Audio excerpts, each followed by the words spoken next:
Hey guys, welcome back to my channel. In this quick tutorial, I'll share to remove your lock screen in your Samsung mobile device.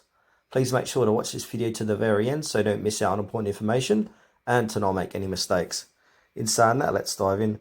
Alright guys, go ahead and click on your settings app in your mobile phone.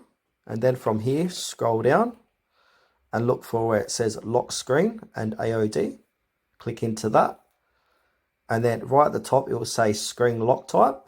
It will say PIN, fingerprint, etc. depending what you're using to lock your phone with. So go ahead and click onto that. Add in your current PIN code or use your fingerprint.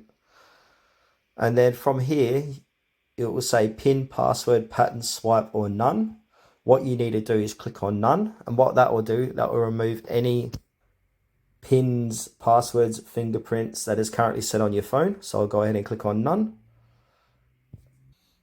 And then where it says lock screen and AOD, where it says screen lock type, it says none. So there is currently no screen locks on this mobile device.